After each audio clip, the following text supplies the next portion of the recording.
everyone. Welcome to what is now our second annual NRF Must-See Tech Preview. Oh my God, it's 2026. Ann and I have selected our top must-see technology companies that you have to have on your list heading into NRF in just a few days. We've got companies bringing you everything from AI agents to cross-border commerce to in-store technology, which you'll see across this stellar lineup. That's right, Chris. I cannot wait to get started. And just a quick reminder for all of those of you who are at home, listening in, watching live right now, you can put your questions for each of our tech companies right in the text chat area to the right of your screen if you're on desktop. And we will make sure to get to as many of those as we can during this session. All right, Chris, who's first up in the lineup? Well, Ed, he's no stranger to OmniTalk, I can tell you that much. From his early days creating AI and computer vision store solutions at Trigo to now, where his agent employees are helping retailers with their negotiations. Please welcome Gain CEO, Michael Gabay. All right, Michael, let's get right into it. For those meeting you for the first time, tell us about your background and Gain and how it all came to be. Yes, so I was as you know, was the CEO of Trigo, the company that developed autonomous stores and theft prevention tools for very large grocery retailers. And after finishing my role at Trigo, I started to talk with many of my past customers and some current customers from the retail space and CPG companies as well, and to hear their needs. And I was pretty amazed of the fact that all of them are not negotiating with most of their suppliers. So they have tools to understand what should be the right price for their suppliers. If you're a retailer, you're a CPG company, or if you're a CPG, your suppliers, but they didn't have the ability to actually negotiate with most of them. And that was actually in pilot. It was a bit around a year and a half ago in pilot to where the agent capability just arrived to the world so that AI can make decisions and also act. So then we thought of the ability of AI employees to actually execute for them and to start to negotiate for the company. So that's how it all started. And and here we are. Yeah, I mean, I remember, Michael, last time we spoke to you, you really introduced us to the first kind of practical use case that I had heard, at least, of these agentic employees, especially the one that is helping with the negotiations that you just mentioned, Natalie. Explain for the audience what exactly Natalie does and how the capabilities of what Natalie's doing or started out doing and what Natalie's doing now. So we call it AI employee, not just agent, because any AI employee could be, hundreds of agents inside. Sure. And each employee can talk. I mean, you can talk to them freely over chat, and they can actually execute for you, actually to do the work end to end, not just something specific. So, and also, I mean, it's done very fast. I mean, things that for us for humans, could take a week or two, for them it will take 1 minute. So Natalie, our first employee, she is negotiating for our customers with their supplier. So the thing is that any large company has around 80% or even more of their suppliers that they might negotiate with them once a year. And with Natalie, they can negotiate all year long and enjoy the value and the changes in the market. Not just leave the money on the table. So that Natalie, she's actually negotiating like human, like over emails. She negotiates with the suppliers and bring the best possible deal for our customers. Michael, explain maybe take me through a scenario with Natalie too. Like, I mean, how once this is set up, talk me through a negotiation or how this would all go down. So Natalie connected to external data sources of commodities and raw materials. And imagine reduction of prices in the market. Natalie, we come to the buyer and say, hey, I see reduction of prices at those raw materials, and it could be now an opportunity to start to negotiate with our supplier and enjoy it as well. So she will start to talk with the buyer and will offer a strategy for negotiation. And we'll ask the buyer, can I start the negotiation? And if the buyer will say yes, and it's an open conversation between them, she will actually start to negotiate with the supplier for the company. Wow. Wow. And that's so crazy, isn't it, Chris? Like, I mean, there's no Yeah. employee that's going to be able to be like keeping track of all this data and then shoot. I mean, it's just unbelievable to me. Yeah, and the thing I like about it too, it takes the partiality out of the negotiation process too, which as you know, being a former buyer, there's a lot of like glad handing that goes into some of those negotiations, like who's taking me out to dinner, who's taking me golfing, who's taking me to the ball game. And so if I'm on the CPG side, like I kind of like this because it gives me a chance to particularly negotiate more of my items, but to do it in a very impartial way. So Michael, how does it work from the CPG side too? Like how would a CPG deploy Natalie, for example? One side of it, the CPG is the supplier of the retailer. Yep. And small CPGs, I mean, they love it because now they will have it's actually a communication tool between them to the Mm, large company, the large retailer, but suddenly start to speak with them, and they can also enjoy from it. I mean, reduction of prices means that they might start to buy much more for them. So and today nobody will actually pick up the phone for most of the small suppliers. And when it comes to the large CPGs, actually the same thing, the same kind of negotiation between the retailer to the CPG company is the negotiation between this large CPG company to their suppliers. So it's the same process, pretty the same process between the large CPG to their suppliers, and they are starting to pick up. And we're already working with some of the largest CPG companies in the world that started to wow. enjoy Natalie, and also, by the way, our secondary employee, Bob, that rely on replenishment for their warehouses for the factory. And for the retailers, it will rely on the replenishment for the inventory for the store. So it's so Nathan negotiates for the deals, and Bob actually sends the PO and complete the entire action for the company. Yes. Okay, so I love that we're leading with this because I mean recently I've been putting a lot out, particularly around where agentic AI needs to be the focus of retailers first and foremost. Like, should it be on the consumer facing side or should it be on the internal operations? And what you're saying here is that Natalie and Bob can both help improve the operations of a company. And that's one of the values of agentic. So I'm curious, like, what is your current read of the sentiment of retailers and CPG towards agents like Gaines? Has it changed? Have you seen it evolving? How would you sum up the current sentiment across the industry around deploying agents? What we see is that the executives, I mean, the management, the CEOs, I mean, pushing very hard now to add more and more AI. We do see some fear in the, I would say, employees level. And I think Okay. this is, by the way, why we call ourselves Gain. To tell to Mhm. people, I mean, we are coming to gain, we're coming to help. We're not coming to replace. We are coming to help you execute, and then you can I mean, provide more impact to the companies. But we do see a lot of pressure now, at the beginning of the year to start with a lot of projects. And I'm happy to be at that side of, of a company that now need to deliver. Chris and I think are just surprised by how far this has come and all of the capabilities that it's able to offer these buyers who, from our experience talking to retailers, buyers are some of the most time constrained, Yeah. under pressure teams that exist inside retailers and CPGs right now too. What are the areas that your CPG and retailer clients are most surprised when they deploy Gain? Like, what are some of the things that they hadn't expected and that some of the benefits that they're getting once this is up and running for them? I mean, people always amazed to see first time that it's really working. I mean, it's something completely new, Right. and it That's actually a big achievement. Yeah. I mean, and the fact that Natalie can, answer very sophisticated answer for the supplier, for example, if you're Right. on the retail side, and how flexible the solution is. That's I think the first thing. Second thing is that sometimes even I mean simple things that we do can provide huge impact. So, for example, as I said, we're already working with very large CPG company, and we started with um, negotiate for the repair parts for the factory. For Okay. example, pipes, and it's not very sophisticated. It's not very complex, and even just to take a look at the history of how much this supplier sold you 2 years ago, similar pipe.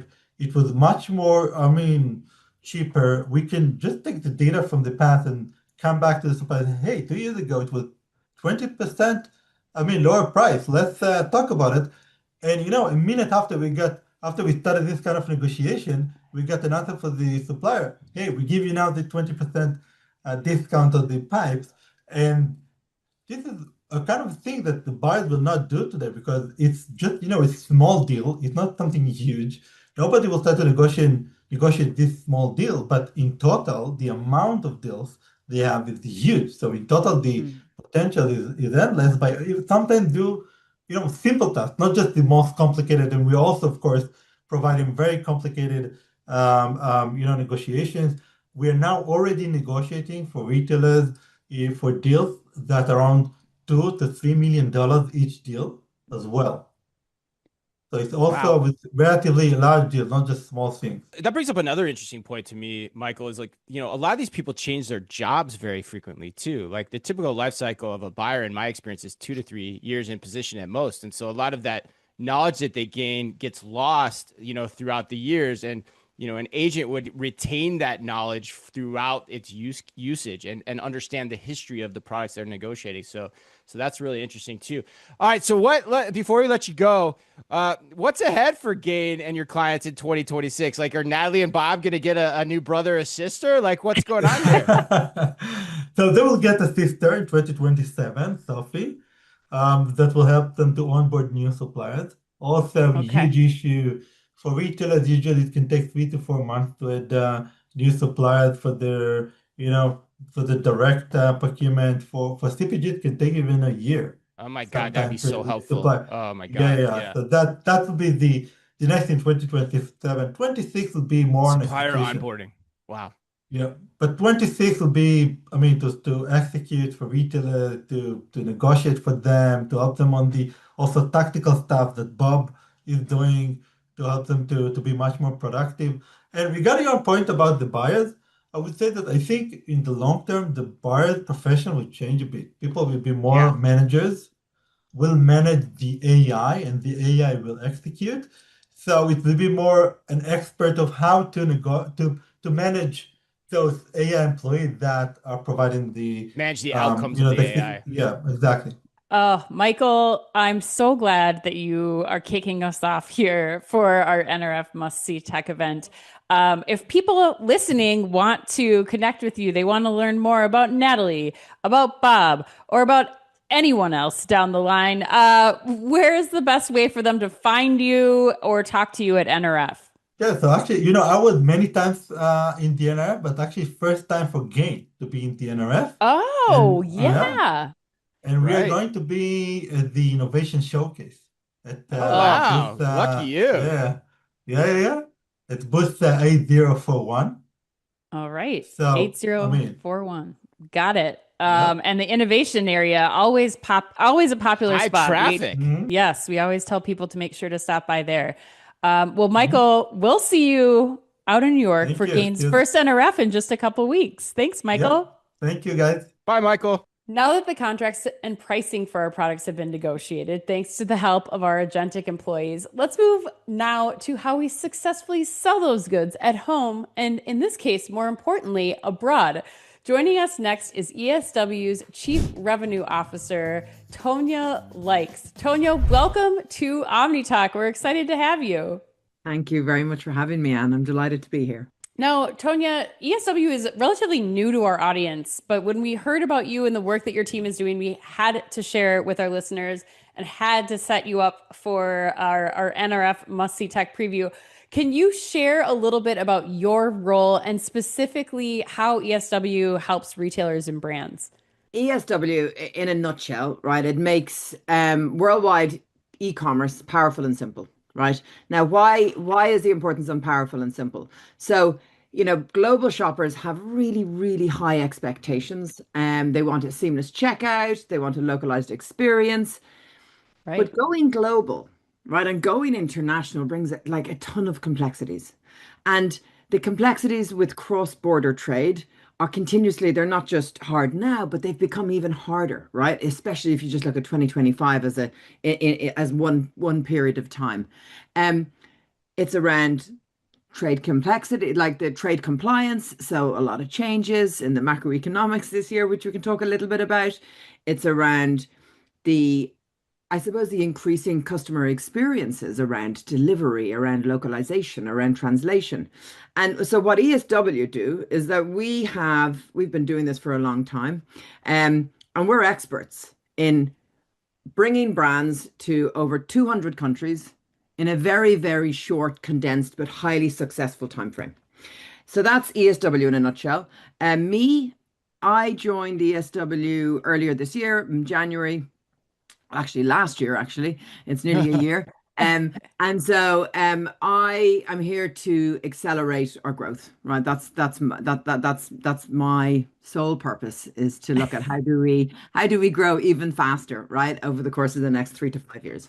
Time flies when you're having fun, no doubt. So you mentioned something. You mentioned something too, like, to say that there weren't cross-border challenges in 2025 is probably the biggest understatement of the year. I mean, those challenges were immense for many, many retailers and brands. So, like, I'm curious, as you look across the portfolio of companies you work with, what have the best brands done to balance their international growth ambitions, amid all these, like, what are very difficult conditions? The key word, I would say, because it's not just one thing that a great brand has done or a successful brand.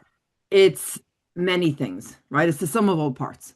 So it's about being able to be a brand that has agility, right? Agility in how you operate from a trade perspective, like a trade compliance, right? So duties and taxes, and how do you manage that whole conundrum of challenges? Logistics, right? How can you optimize your logistics and your supply chain to get goods in the buyer's hands quicker, but also to provide a really, really seamless return experience, because returns is really important. We've all had that. We've all received that good, and you try and find the way to return it. And if you can't, it leaves a lasting impression on whether I would buy from that brand in the future, right? And then I think the final thing I would say is around, you've got to speak the consumer's language. So a consumer in the US has different requirements than a consumer in Brazil or in Malaysia or in Ireland, right? They have a different experience in terms of what is the payment method I want to use. How do I want to be communicated to? What's the tone of communication? What's the merchandise selection that I want to see is very, very different. So the brands that have been most successful are ones that have the ability to operate in a very agile, fast-paced environment. Now, I'll give you an example of some of the things. One thing, right, that kind of comes to mind in terms of 2025 specifically, with the trade complexities that were placed upon organizations and the removal of the $800 de minimis in the US, there was an awful lot of European brands that have a strong presence in the US market. But suddenly they were impacted by these huge duty bills, right? And so the cost of doing business in the US, which represents a big, significant chunk of their existing revenue, suddenly becomes unprofitable. So we worked with all of our customers that had these flows into the US, and we changed their business model. So we used our US entity to be able to become the importer of record, and so this, like, we imported the goods into the US under ESW US.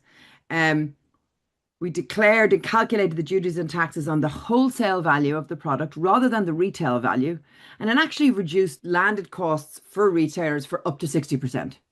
So this type of agility in your business models is essential to be able to react accordingly, depending on, what's the problem of the day. And Tonya, explain a little bit, like, what types of retailers, like, where are they? How many SKUs are we talking? Like, what's the breadth of types of retailers that you can work with? Yeah. Obviously they need to be agile, but, like, who's coming to you and what kind of states were they in? How were they handling this prior to working with you? So ESW focuses on large strategic brands. So we play very much in the enterprise space. The industries that we focus on is apparel, luxury apparel or fashion, beauty, so health and beauty, and then consumer electronics. To give you some examples, on the fashion side, we work with Calvin Klein, we work with Levi's, Golden Goose, and J. Crew. So you can see quite high-end household names as well. In beauty, L'Oreal is a customer. And on the consumer electronics space, Logitech is a customer. You know, there's one retailer in question who had a very, very strong presence in the US, but they'd never actually done business. And they came to us 2.5 years ago and said, we need to go international, but we don't know how to do it. And so they partnered with ESW, and they now exist in not only in the US, their domestic market, but across 50 other regions and countries. And it's an area that is significantly growing. And to answer your question, what did they do before this? There's some, I think opening in one country is very different to opening in 50 to 80 countries, right? Right. And so brands typically will have a presence, an in-house presence on their own, right?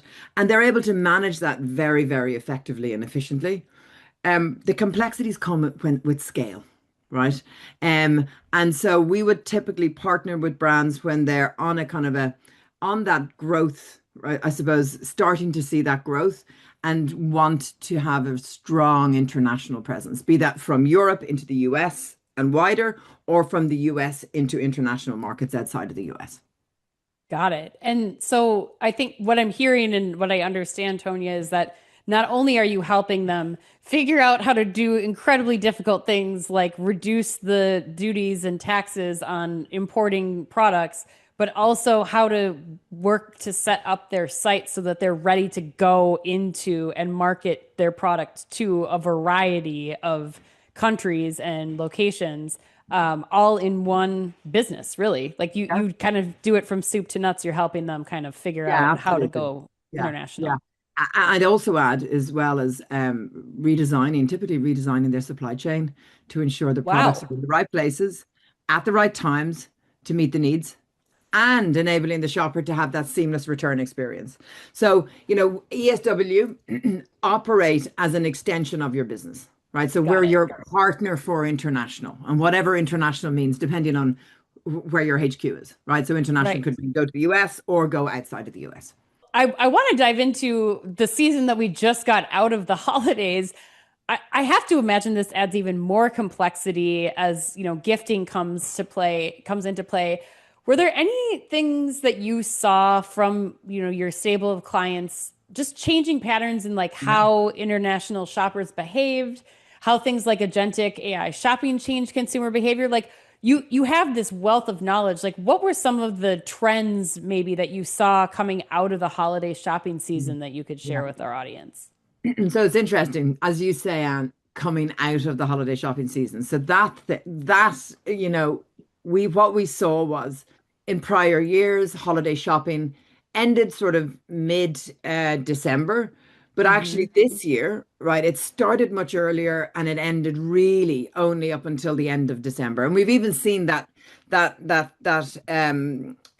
volumes maintain into January, right? So the season is stretching, right?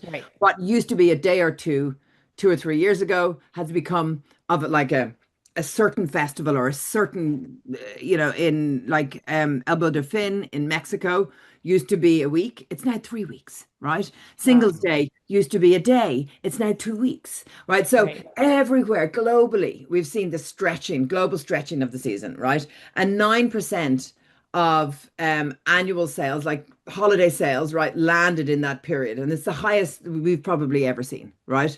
So big stretching of the season, one.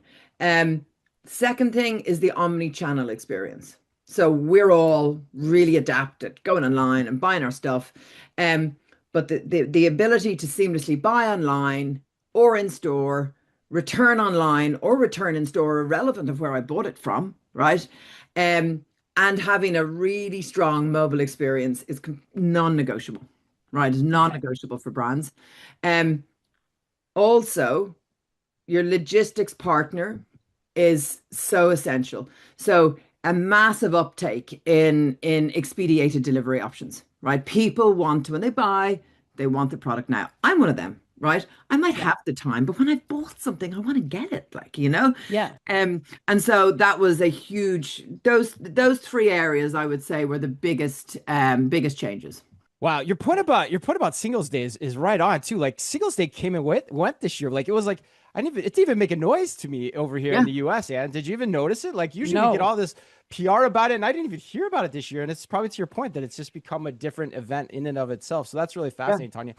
The other point that this brings up for me is I can remember back when I was an executive at Target, and I had a buddy whose job was this. This was like 2017. His job was to figure out international expansion, and I can imagine that had he had you at the time, he would have definitely reached out to you. So with NRF just days away, what are some of the considerations that people that are exploring this type of, relationship with you or an external partner like ESW, what are some of the things they should consider in trying to approach that conversation with someone like yourself? We work with a lot of brands. So, you're ex-Target, and coming from your days, there was one person that's tasked with international, right? Yep. Now, international is a beast, right? It's not only a beast in terms of complexity, but it's a beast in terms of potential, right? And so the way to look at it is like we would bring a lot of brands on a journey. So the first thing a brand will think about is, do I buy it? Do I build in-house? I've done one country. Isn't that hard, is it? Right? Now, when you think about do I build in-house, you have to think about, well, what's the cost how much cost, how much speed, and do I have the right team, right? So cost, it can cost between 2.5 to 4.5 million just to get up and running, right? And that would mean probably a launch within 1 to 2 years per country, right? And then you think about, and what do I need to do to maintain that, right? And how am I going to understand those localized customer experiences? So the first thing to think about that's one thing. And then the second part, actually, Chris, is this the best place to spend my effort? We're a retailer, right? Does the retailer not focus on building phenomenal product, right? And then do you partner with someone who has the technical, I suppose, expertise, the investment and the innovation in the platform to not only do what's required today, but tomorrow is another beast, right? And let's talk about agentic in a moment because we have to talk about that, okay? So what does tomorrow bring? And so you've got to just think what's best for your business. And then when you think about what's best for your business and you decide, actually, let's look at partners, you've got to find a partner that gives you your brand the control to determine where you go, what you do, and how you do it, right? So what we're not is an organization that will come in and dictate to a brand what they need to do. What we are is an organization that will work with a brand to understand their strategy and operate within that strategy to meet the brand's growth expectations. So that would be how I would frame it for brands. I'd love to talk to anyone at NRF who wants to talk to us. And so I'm sure I can share some contact details at the end so that people can reach out, Yeah, for sure. I love what you're throwing down here too, because like what I took from that conversation that I can remember vividly back in the day was like, it seems like it's easy fruit on the ground just waiting to be picked up, but yet it's so complicated for so many people. And I think this is the right approach that one has to take if they want to capitalize it on to the extent that one could. So, all right, you mentioned agentic AI, so we'll give you the floor here to close us out.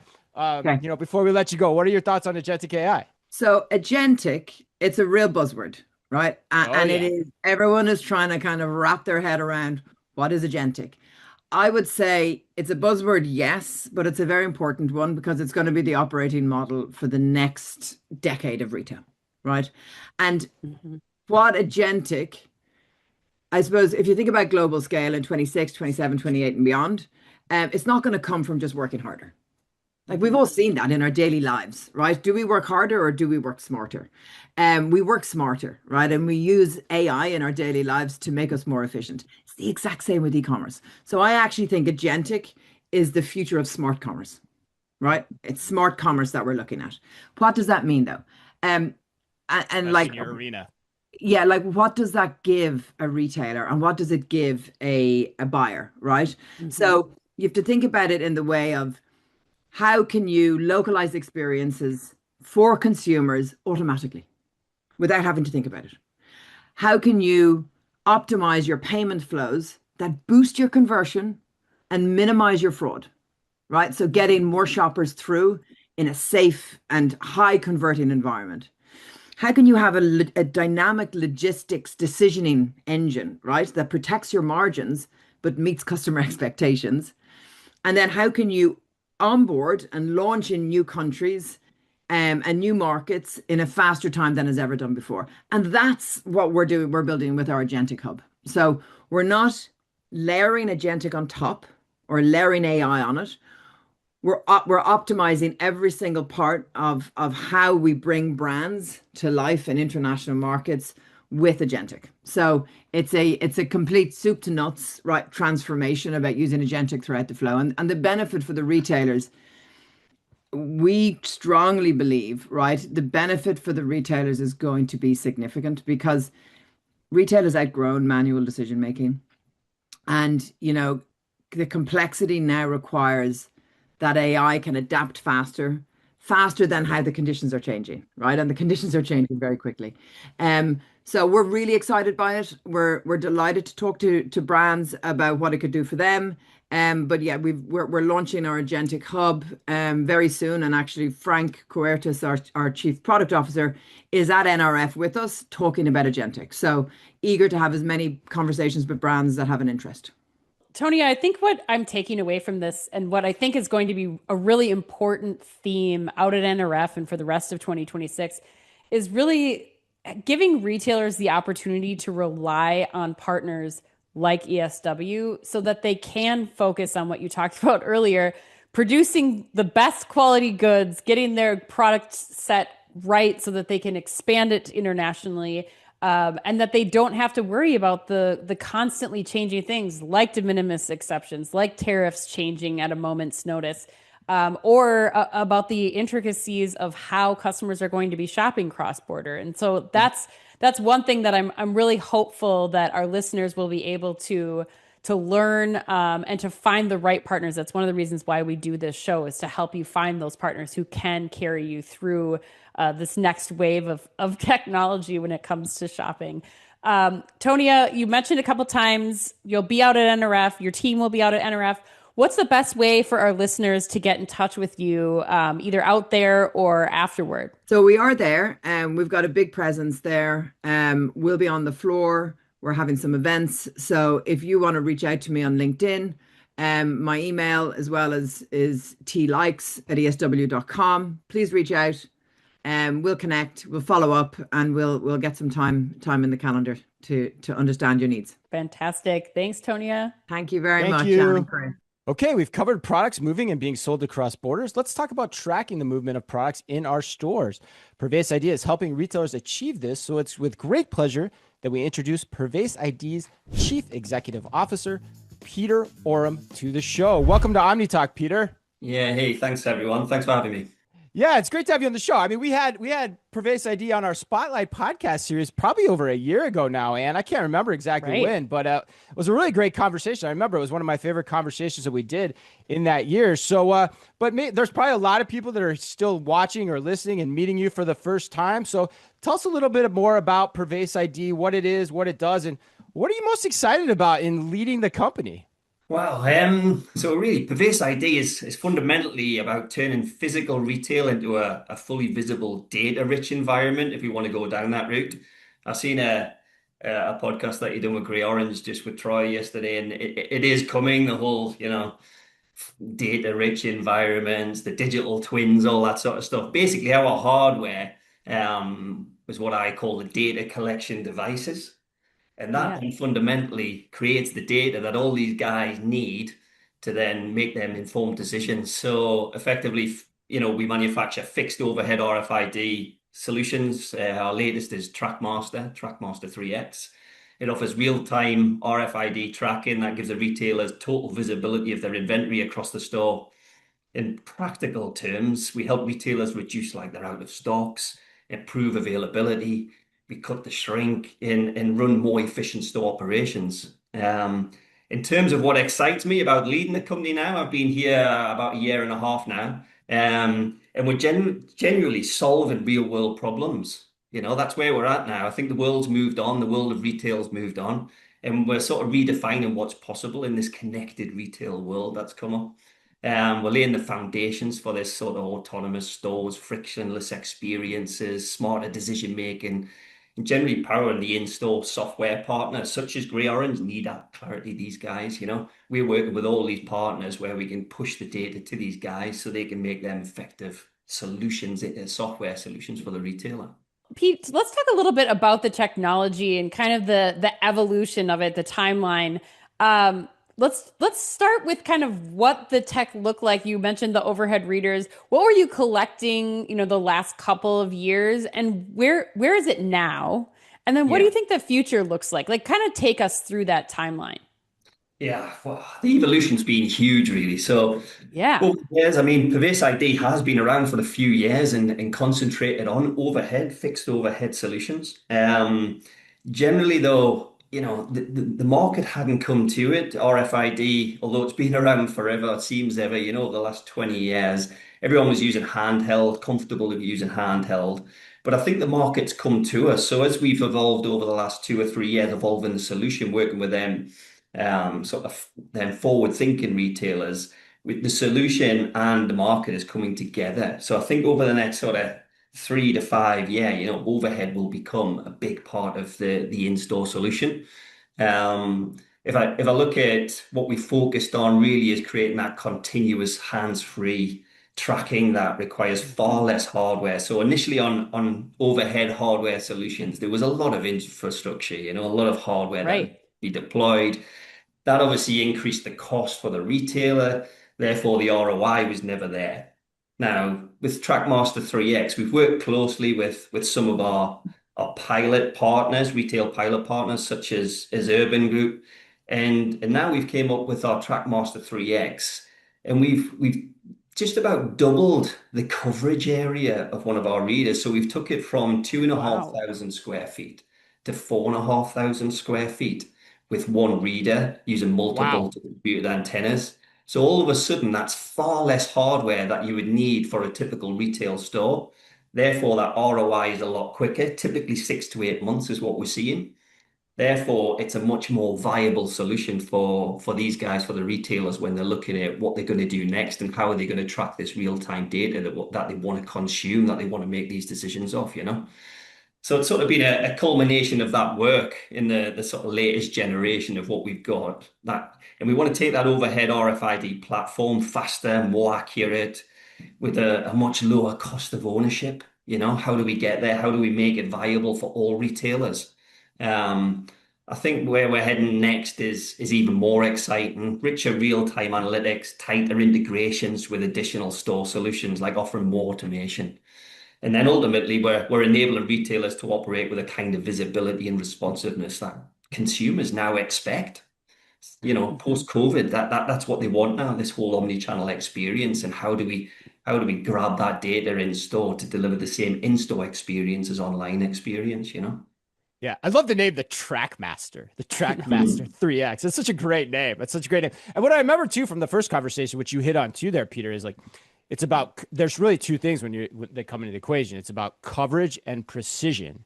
And that's what you guys really stand out in the marketplace, in terms of tracking RFID tags. So, so to that point about precision, when you think about the times where with whatever partners you can discuss, or however you want to talk about this, I'm curious, like in those times where you've been successful working with retailers, what is generally brought about that success, and what does that process look like? It's an interesting one. I think for us, success is when a retailer goes from guessing to knowing, and you can see the light bulb switch on, in terms of what they were doing and the data that they were able to collect. Let's say they were doing a handheld operation, typically once a day at best, maybe once a week. And then when they go to, basically 100% online constantly, they're going from guessing to knowing exactly where they're at, so that we're seeing stores achieve stock accuracy, and they're jumping from 70% up to 98, 99%. And that effectively creates significant reductions in the out of stocks, the lost sales that they had. You've got real measurable shrink reduction. They see the patterns in the data. They can see when stuff is disappearing in front of store, disappearing back of store. What percentages of that really is happening on a back shift, on a night shift. smoother replenishment and better staff productivity, that on-shelf availability that, they've been crying out for. Everybody knows, you walk into a store and you're looking for the size that you're looking for, size 12 green top, and it's not there. You don't necessarily ask for that. You just move on, and that's a lost sale to them. Now, by inputting the technology, every hour they're able to replenish that on-shelf availability. So they're at 100% constantly. And that's increased their sales, typically between 5 and 10%, somewhere in between that. So you can really see, when we first started looking at this, it was all about, for us, it was about offering better stock inventory. But that really is the core for everything they want to achieve to run their business. And we can see them start to run their whole business based off the data that they're now gathering in store. They're looking back up their supply chain into logistics, their stock inventory, everything is a lot leaner and meaner.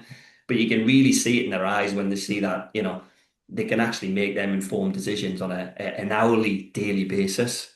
And that goes across the group. They're moving stock between stores. Every store now is effectively, they want to do click and collect, and it becomes a depot. And they're moving stock between them stores and effectively selling everything at full price rather than having to sell it at a reduced cost in a sale. They're far more efficient with the stock that they have.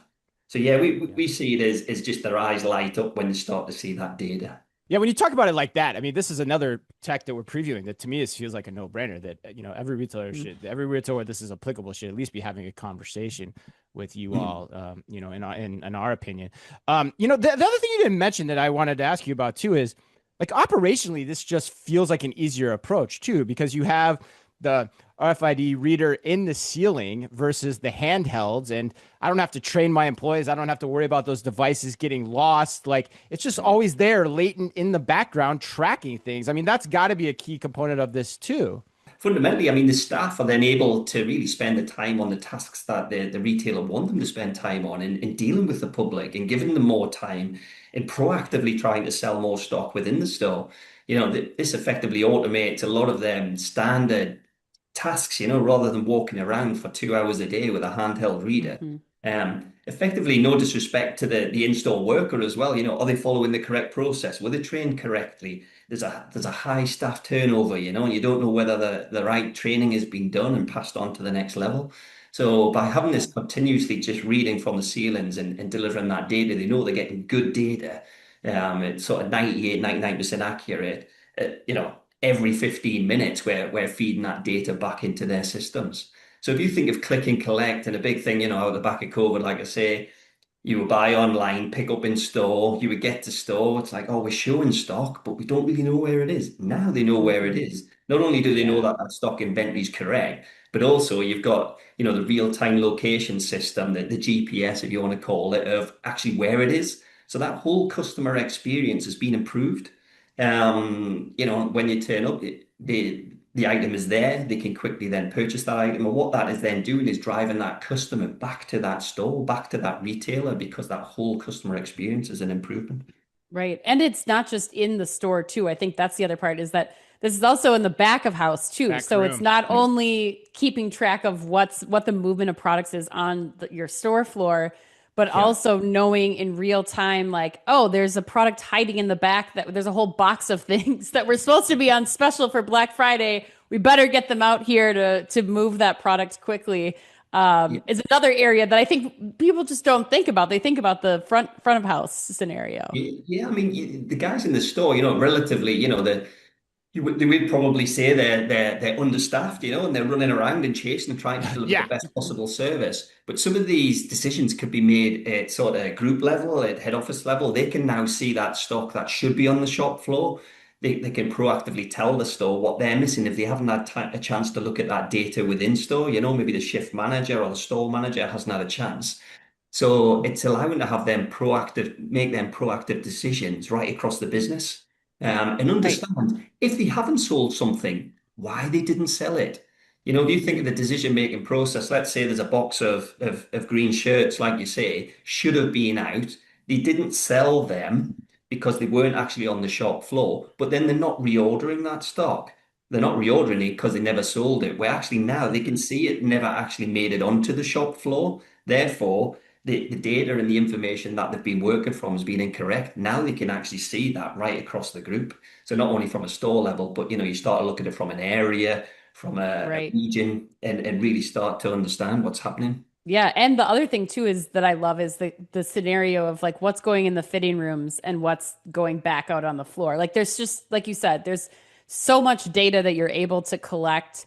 And now what I find even more interesting too, Pete, is like with a Trackmaster 3 that's coming out, 3X, like what does that do as far as like the types of stores? Because I imagine that opens up the opportunity then for maybe a smaller format store that is RFID tagged, but would have been using a handheld reader because of its size. Now, if that one unit can cover the entire store like it couldn't before, is that opening up more types of retailers or brands that you can work with? Yeah, for definite. I mean, what it gives us is if you think of the smaller retail, hopefully, we could use just one or two readers with multiple antennas, and that ROI is there for them guys. But also the huge, large department stores that once upon a time, the amount of hardware that was needed just pushed that ROI way past the 12, 18 months.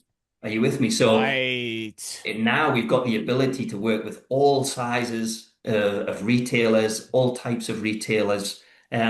Also the design that we've worked closely with, like I say, some of our pilot customers, Urban's been a really good one where our antennas now are flat to the ceiling. They're a flat antenna. It's typically in this world of overhead, they're quite large, the antennas, and the brand teams really don't like that. So we've worked hard over the last 6-12 months with some of these brand teams to come up with solutions that fit within the store, so you don't really see them there. You wouldn't notice them as a client. They just fit with the rest of the infrastructure.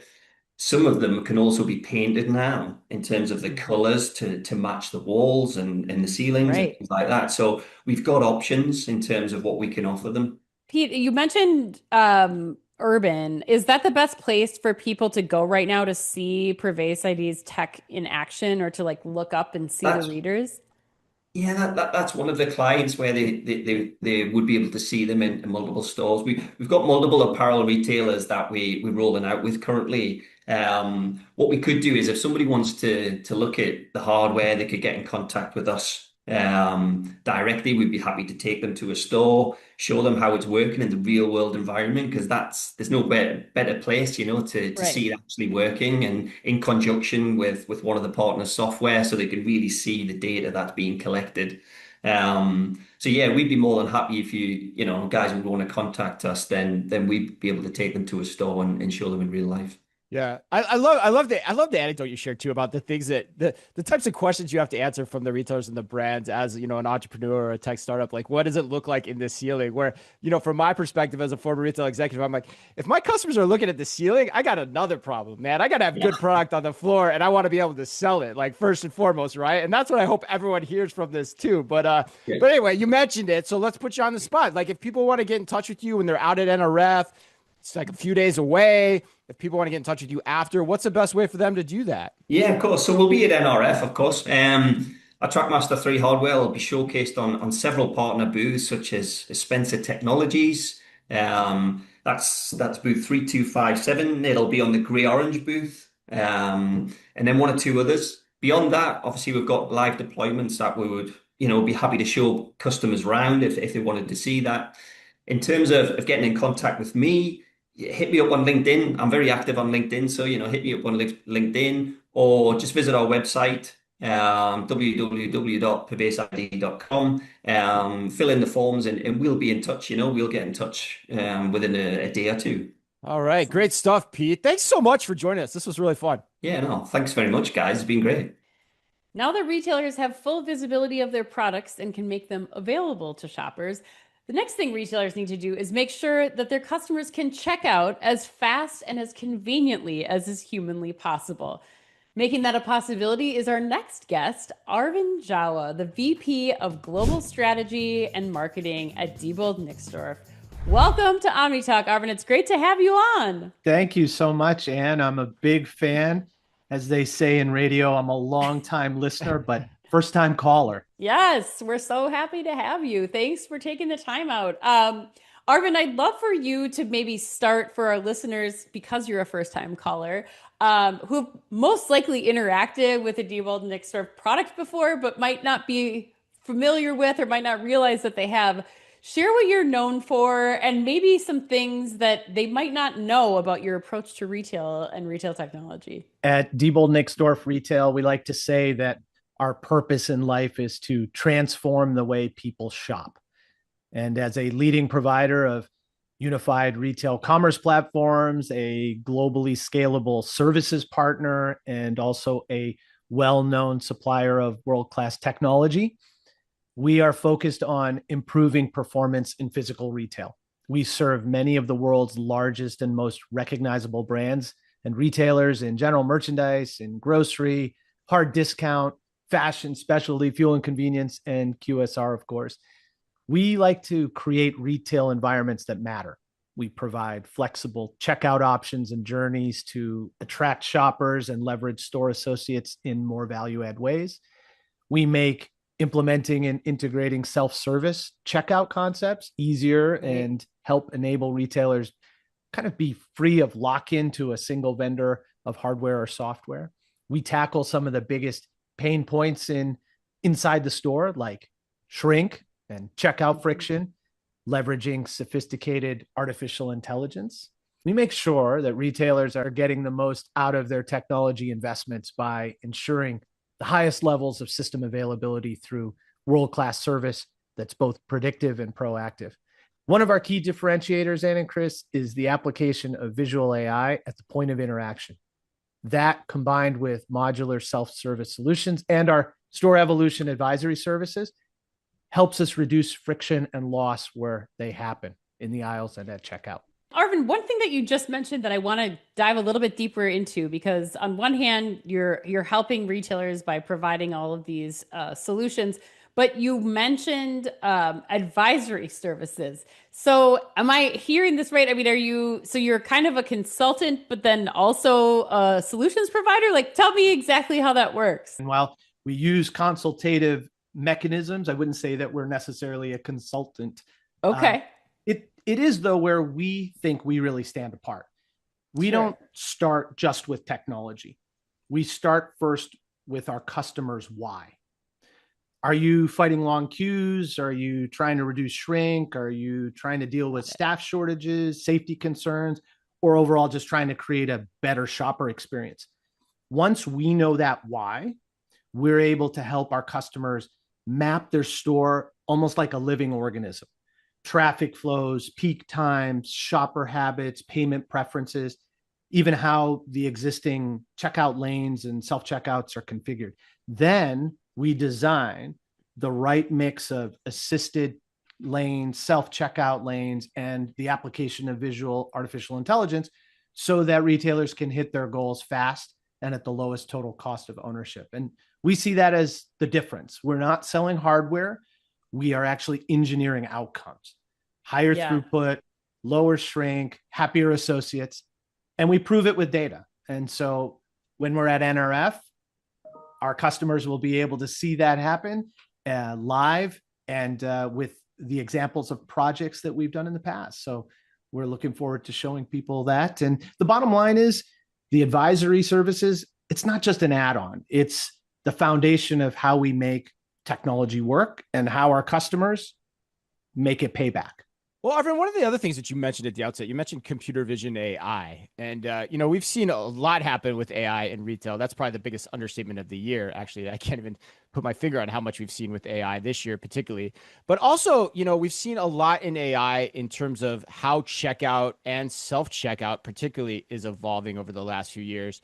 And if I can recall, you all were one of the first to introduce a real live referenceable retailer using AI at checkout. So what's different about your approach to visual AI compared to the computer vision retailers we saw, a couple of years ago that were kind of the talk of the town back then? The old way of doing things with computer vision, think spot checks and maybe after the fact alerts.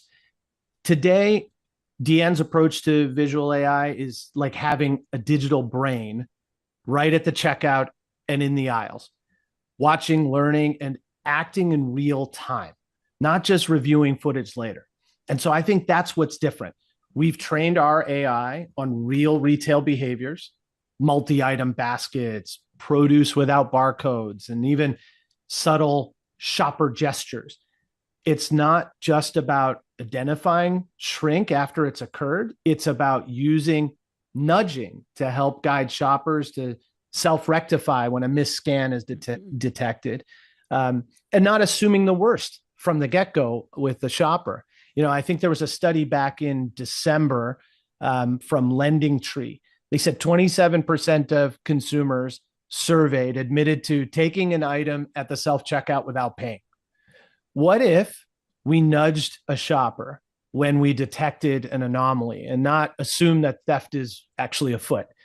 Our data shows that 80% of the time, a customer will self-rectify once they're prompted or nudged. So, I think it's big difference in where things were before and where they're going. Another example is age-restricted purchases.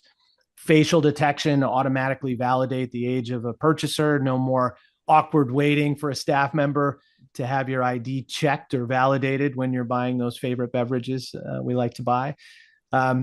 Or, like with one of our customers, Intermarché in France, error rates for anomaly transactions, they dropped by over 2/3 when we deployed the visual AI we have. And interventions by members of staff dropped significantly as well. And so that means associates spend more time helping and less time policing. Another example, Chris, is safety. Our AI can spot a spill before someone slips or recognize a gesture like, hey, my hands are up in dangerous situations. I love the word nudging too, because this actually just happened to me, Arvin. Literally, I was at the grocery store and I picked up some bananas and I thought the bananas were regular bananas. So, I know the PLU number for regular bananas. I think it's 4011. And I plugged that in, but I accidentally picked up the organic bananas and I got nudged that, hey, if you walk out with this, you're stealing. And the computer vision was what captured me doing that. And so I corrected my behavior. And that's essentially what you're talking about. Absolutely right. And we see that as such a beneficial aspect of this. It's we're not assuming that the consumer is intending to steal because there is shrink that's non-malicious. And then the second thing is we enable this to help a retailer not have to create a negative environment with a store associate assuming that the consumer, that you were trying to steal organic bananas instead of regular bananas. So we see it as really powerful, Chris. Arvin, I think you gave some great examples there, and it certainly all makes sense from a retailer's perspective why they would want to deploy something like what you're talking about. But can you share some hard numbers from some of these deployments? I know that that's going to be the next question and follow-up that we get and that I'm sure you get when you have retailers stopping by your booth at NRF. But what's showing, shrink reduction and shorter queues? What kind of data do you have to support that? Yeah, sure. And of course, we have to get specific because we all know in retail results are what matter, right? So we have a customer in Germany called Edeka. Edeka Jager is the location, and we worked with them on their initial pilot. And our visual AI now approves over 80% of transactions with age-restricted products. And they're done instantly at self-checkout. So this means that shoppers really breeze through the self-checkout, no more awkward waiting for a staff member, and associates then are freed up to help, not just check IDs. Another example is in France with a very large grocer called Intermarché. We saw their transaction anomalies, both accidental misscans or intentional theft, drop from what they had calculated as 3% of all transactions to less than 1% after deploying our solution. And maybe to put a little bit more tangibility around it, when we take the compendium of results from our numerous customer studies, in a typical grocery store with, say, 6 self-checkouts, maybe doing $10 million in annual revenue, and we'll assume that maybe they have about 2.5% shrink, which in some respects may seem low, in others it may seem high.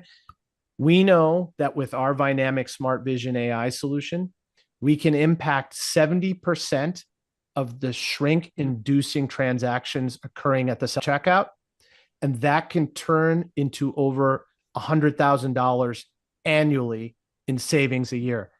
And that's profit. That's real profit. That's significant. And we're super excited to we have about 100 retailers in some stage between pilot and rollout with this solution. So more results and benefit to come. Well, I want to talk about that then, Arvind, because I think those examples are great too. Like the Germany example is pretty, pressing for me in my head, because like to do that in Germany where the standards are a lot higher is pretty impressive. And so to your last point that you raised, I'm curious, as you look more broadly than across the store operation and you think about like unified commerce platforms, or maybe even take like something specific like electronic shelf labels throughout the store, how do your solutions fit in with those broader solutions? Yeah, no, that's a great question, Chris. We like to slot in at the point of interaction, where we see shrink and checkout friction actually occurring. And our smart vision and our self-service solutions complement unified commerce stacks and electronic shelf edge labels by catching fraud behaviors, automating age verification, identifying produce right as the items are being rung. But because our approach is very open and modular, we feed trusted store data back into enterprise platforms without really forcing retailers to do a rip and replace of their core systems or investments that they've already made in technology. So the net result is you protect current investments as a retailer while finding and adding front of store performance gains that upstream systems alone can't deliver. So we feel that we're like part of an ecosystem, right? And that ecosystem approach is what we believe retailers truly need to achieve that maturity towards a vision of intelligent retail stores. We believe that intelligent retail will shape the in-store experience for shoppers and associates in the future, and we're just being a part of it. Arvind, you mentioned intelligent retail stores. I know that's going to be a big topic of conversation among the retailers out wandering the floor at NRF. If you had to give like your elevator pitch of what intelligent retail stores look like, what would that be? I love that question. And picture this. You walk into a store that doesn't just react, but it anticipates. Ooh, to us, an intelligent retail store is a physical space with a digital brain. It's powered by AI, computer vision, IoT, maybe even RFID. But what matters is what it does for people. The store more or less sees what's happening on shelves, at checkout, and in the aisles. And then it acts instantly to help fix problems before they become pain points. Imagine a long line forming at self-checkout. The system predicts it and opens another lane before frustration builds with the consumers. A produce bin's running low, the store knows and prompts a refill. A safety risk appears, and our AI solution spots it and alerts staff in real time. I think the magic of an intelligent retail store is in how seamlessly it will all work together with existing systems. As I mentioned before, not ripping and replacing out, but just smarter, faster, more proactive retail. Right. And we shouldn't notice it. Yeah, exactly. It's not just about the tech. The tech should be in the background. It's really about delivering the kind of personalized, frictionless experiences that I think shoppers expect today, while making life easier for associates. And we'd love to show that to everybody at NRF. You won't just hear about intelligent stores. We'll actually show it to our prospects and customers and visitors to the booth in action. And they'll get to, see, decide, act on their own live at our booth. I think your booth is one of the must stops every year. Like I personally am a massive retail geek, and I love seeing all the evolution, particularly in self-checkout and even, all the forms of self-checkout that whole idea and concept can take, that you guys are always on the cutting edge of trying to design for the future. And so I'm definitely going to come by the booth. I'm curious, what else can we expect from you all at NRF? It's only a few days away. And where is your booth? 3522, Chris. And we're glad that you are curious. That's what we want you to bring. Bring your curiosity. There's so much potential in retail, right? And at NRF, we will be inviting you to step into the future of retail. And our booth is designed as a journey. An insight zone is where we'll start people, and you'll see real data from live stores and test drive our store evolution advisory services I mentioned before. They're not just dashboards. It's really a hands-on kind of interactive and tailored to the challenges that we know retailers care most about. And then we'll have them step into what we call the impact zone, where we showcase real customer stories, measurable results, and you'll see how retailers like Intermarché or Edeka turned insights into action, and then that action into real ROI. Then the real showstopper, we've got a retail store inside, which have solutions that are live in action. You can try, Chris, the world's most advanced visual AI flows yourself, scan a basket with multi-item recognition, breeze through our age-restricted checkout with instant approval, and then see how produce is recognized without a barcode. You don't need to key in that 4011. See how safety is helping with AI spot hazards before it becomes a problem. So I hope that retailers will come in and they'll leave with a checklist of proven use cases that they can then come back to us and book a 30-minute impact session with our team right there on the show floor. So don't just hear about the future, come experience it, measure it, take it back to your stores, and we'll see you at booth 3522 at NRF. Now you're speaking my language. Yeah, now you're hinting at like assisted checkout too, which I love, whether it's assisted as a self-checkout or assisted for the employees too, which is awesome. So, wow, yeah, you got, oh man, my mouth's watering just thinking about it, Arvin. Thank you so much. All right, well, that was great. Thanks for joining us today. Well, we can't wait to see you guys there. Thanks, Arvin. Well, sometimes, Ann, it's easiest to just skip checkout altogether and use buy online, pick up in store. At least many people like to do that. So there are several ways to go about that, however. And there's one concept that major retailers like Zara and H&M are utilizing, and that is where Cleveron comes in, our next guest. So it is with great pleasure that we welcome Mark Schneider, the Business Development Director at Cleveron. Mark, welcome to OmniTalk. Thanks for joining us today. Hi, guys. Thank you so much for having me on. Really looking forward to this. Well, let's start by giving a little background about Cleveron. We've had you on the show before, but there's probably many people that are hearing about you for the first time. So talk about what Cleveron is and what it does. Yeah, so we are a technology company. We design, build, and deploy parcel solutions that are fully automated using lockers and robotics.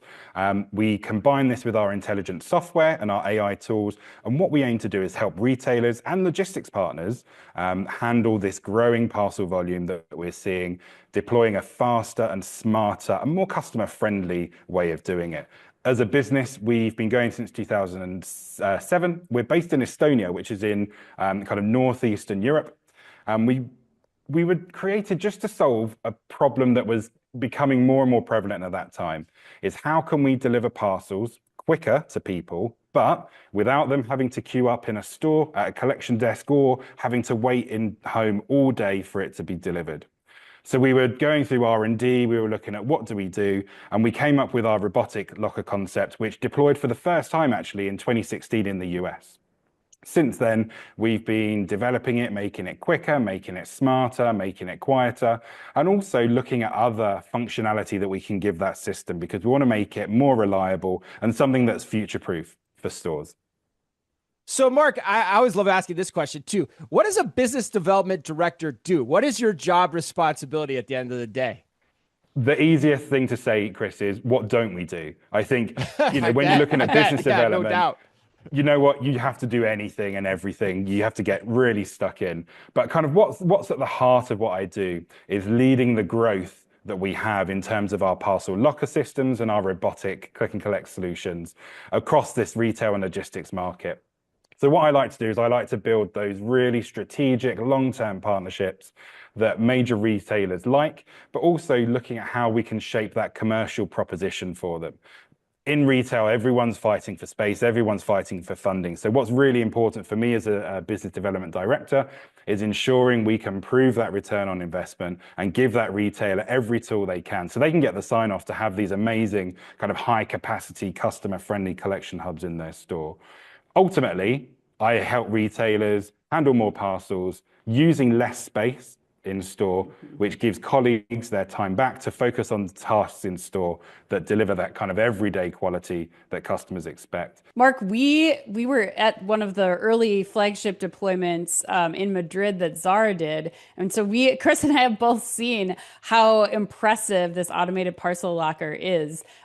Super easy. You just scan the QR code that you get in your email. Next thing you know, within seconds, you're delivered your parcel. And behind the scenes, that's saving so much more time for retailers and space, as you mentioned. But I want to get your perspective. That was a few years ago.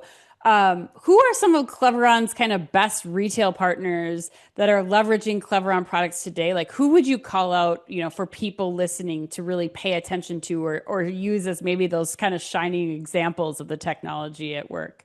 One thing to add with that feeling of looking at that parcel being delivered for the first time in a robot, that feeling doesn't go away. That happens every single time you pick up a parcel. It's just this magic that happens, and this parcel just appears to you within seconds. That feeling never goes away. And that's something that actually lots of our retailers like. That's one of the big selling points for having this robotic system. When you've got customers filming their collection and putting it on their socials about, look at this, living in 2030, this futuristic collection. That's the great thing. That's what you want, that real, genuine customer engagement that you get with a product. But in terms of looking at other ways that retailers are doing it, you've mentioned kind of looking at Zara, how they do it with their robotic units. It's this futuristic collection service that customers really like to use. And what it does is it helps absorb that volume that's coming into store for click and collect. It moves it away from the service desk. It moves it away from changing rooms. And what that does is it helps reduce the queues that you have in store. So those customers in store that are queuing to pay can do just that. They haven't got to wait for the colleagues to go back of house to collect their parcels. It shifts it to a dedicated area that shortens the collection time. For example, you mentioned Zara. Inditex have over 300 of these now deployed in over 38 different countries worldwide. So it's not just a US or a European thing. We're seeing it across the globe, and customers are loving it. Some of our other solutions that we have one of the largest furniture retailers in the world. They use our oversized lockers. So what this means is, as a customer, you can click and collect a wardrobe, the hangers to hang up your clothes, a light bulb to change the light in your dressing room, and some knives and forks. Collect it all from the same compartment at the same time, normally on a trolley, so you can just wheel it out straight to your car and go. And that kind of convenience and frictionless service are what our customers and what retailers' customers are really looking for. It reduces that split collections that you might get, and it just means that customers leave happy and they want to do it again. They want to use your click and collect service again. I think the other final business case is looking at grocery retailers and convenience retailers that they do have a small amount of their own click and collect, but actually generally have quite a lot of space in store. So one particular grocery retailer we work with in Sweden, they've created an open network where they use our Cleveron solution, but actually allow marketplaces and other couriers to deliver their parcels into these hubs. So customers go to one place, collect everything, and leave. From a customer point of view, perfect. But from a retailer point of view, that grocery retailer has now unlocked a new revenue stream. So they are earning money per parcel that's collected, but they also have that incremental sales from those customers that wouldn't normally be in store, coming into store and then thinking, oh, actually, let me pick up some bread, let me pick up some milk while I'm in the store. And I think across all the examples that we have, Cleveron being used to make click and collect like a natural extension of their store are those retailers that are winning and doing it really, really well. Using automation to handle bigger items, bigger volumes, and complex orders, while keeping the experience simple for customers and manageable for store teams, because what you don't want to do is burden those store teams with even more tasks and even more complication. Well, and Mark, I think it's important just to kind of explain a little bit. So each of these solutions that you mentioned, the automated parcel pickup that Zara is using, the home furnishings parcel pickup, the lockers that they're using, which sound incredible, by the way. I love the idea of just rolling out my piece of furniture on a trolley. You can have a whole house there ready for you to collect. Right. And then finally the grocery case that you mentioned in Sweden, which requires, refrigerated compartments, ambient compartments, I imagine. What is how do you set the expectation for the retailers for each of those cases, if you don't mind kind of diving into that? Like, what is the Zara pickup capacity and what does that look like from like an infrastructure perspective? And then the same is question for the other two use cases. What we like to make sure that retailers understand is our solutions give you flex. So you can expand and decrease size depending on your requirements, because what you don't want to do is you don't want to install a new system. For example, in Zara, we put in a robotic unit, it's ready to go. And actually in a year's time, because the volumes increase so much, that now no longer is fit for purpose. So we really work hardly with the retailers, Zara being one of them, where we make sure that we look at the volumes that you've seen, the volumes you think you're going to see, and then come up with the solution that best suits, that allows you that flex, not just for peak periods, because traditional peak periods, I think we're going to start to see disappear. And actually, it's just going to be busy all the time. We're just going to have this volume all the time and a lot more unpredictable when we look at things like social commerce, so things like TikTok Shop, where you can have a product selling nothing one week and then the next day you're selling tens of thousands of units because someone's done a great dance on TikTok and told you to buy it. When we talk about integration, we like to have everything integrated into the retailer's current system. So it's a really simple integration that we have using open API links. And what that just allows us to do is any changes that the retailer makes on their end can naturally be reflected in the tech that we have in store. Particularly when it comes to the furniture shop, we need to make sure we've got the right size compartments, because you can't have 100 compartments that fit in a whole house. You're not going to have everyone click and collect in a wardrobe. There are going to be smaller compartments needed. So it's working again with that retailer to look at what is their aspiration, and then we can tailor make that solution for that particular retailer. But even down to a store level, we know that not every single unit that we create will be the same, that will fit in the same store environment. So it's that flexibility that we really need to give retailers and allow them to increase over time and in the future, because the business that we go into now is not necessarily going to be the same retail business in 5 years. There'll be different things they want to add, and we just want to make it as easy as possible for the retailers to do that. So Mark, I love a couple of things you said there. I think one, I love how you laid out, everything that you guys do really from the retailer perspective and what the opportunities are in thinking like this. And then the other point that you mentioned back, when you started that conversation with Ann, was around 2030. And so I kind of want to stay on the 2030 angle, but now I want to shift from the retailer to the consumer. So what do you think are the biggest challenges that retailers are going to have to adapt to in terms of how consumer behavior is going to change around click and collect, delivery, parcel pickup, whatever you want to call it? And what advice then do you have for the retailers in trying to adjust to those changing consumer predictions, so to speak? So certainly something we're seeing is customers are becoming far less tolerant of friction. So anything that makes a customer's life hard, they're like, no, don't want to do it. And where we're at the moment is there's choice. Customers have choice. So they don't have to have that collection experience. They can go somewhere else to a different retailer and have a much better experience. So having click and collect and having parcel pickups no longer are viewed as a nice to have alternative to home delivery. This has to be a core part of what a retailer offers. Customers want to know that their order's ready. They want to know that they can collect it on their terms and be in and out without queues, without any confusion, or having to wait for a colleague to come over and assist them. So that self-service, I want to go in, collect, and leave. Also getting those customers used to and being more comfortable to collect in store as parcel destinations, not just for retail orders, but again, for those carrier orders or for those marketplace parcels too. Customers are going to want to collect everything in one place. And how can we provide solutions that allow retailers to offer that kind of one-stop shop where everything can be collected? Convenience at the end of the day is going to win. So stores that can offer the extended hours, that can simplify that pickup journey and be consistent with availability, they'll naturally attract this repeat footfall. And while those that rely heavily on the manual process, they're going to struggle, because if you have a task that's repetitive, let's automate it with these robotic collection machines, these parcel collection machines, because you don't want to tie up your resources doing the same thing in the same way. technology can do that for you. So I think for retailers, the advice would be look at scaling now. Even if today's volume feels manageable to you, peak is no longer going to be Christmas or just Black Friday and Cyber Monday. It's going to be more frequent and more unpredictable. And what that does at the end of the day will put pressure on your in-store teams. And that's what we want to avoid, because that's when you start losing the customer experience. That's where you start losing that consistency that customers come to expect.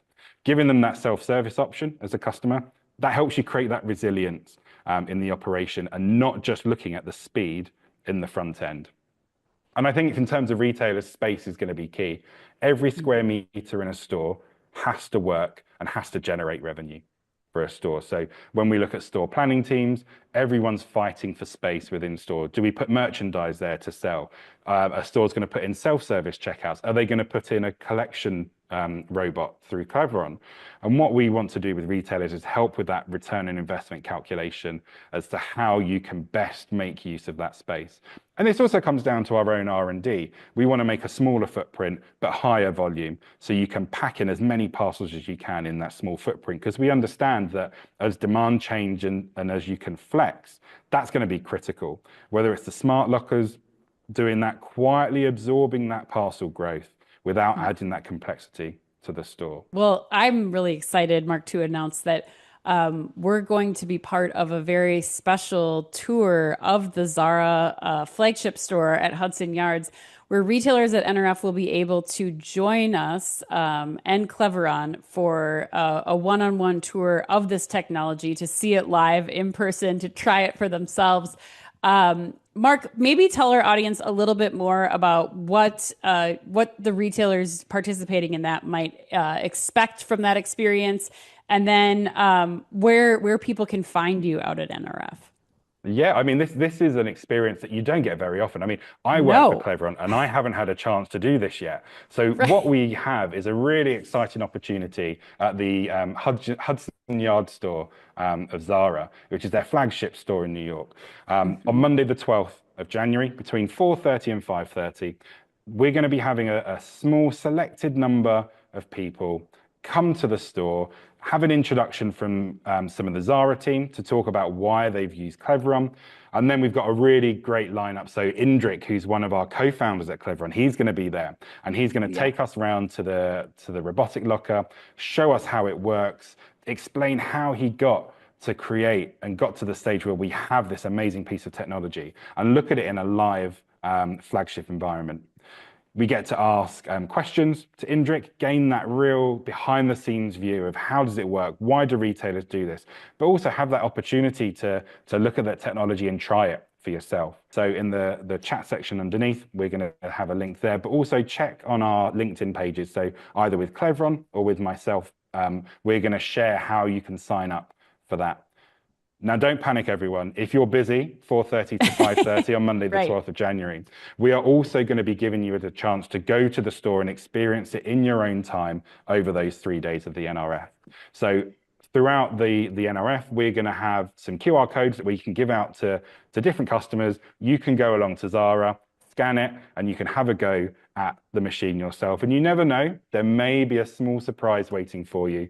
You never know. I can't promise anything, but if I know anything about the Estonians, they are very hospitable people and have always brought the surprise treats. So I love that, Mark. Like Mark said, we'll put the link to the registration.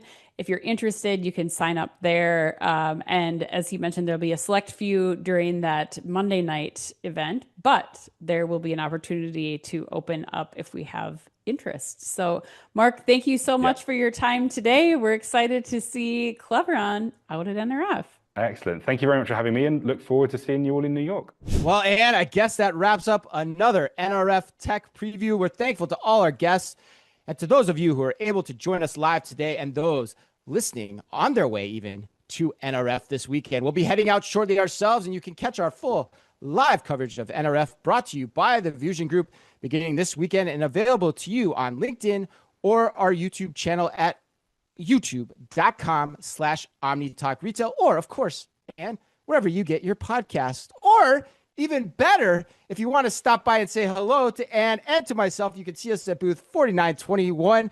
Every time one of you stops by, I got to say, it just melts and warms our hearts. So until then, travel safe this weekend and be careful out there.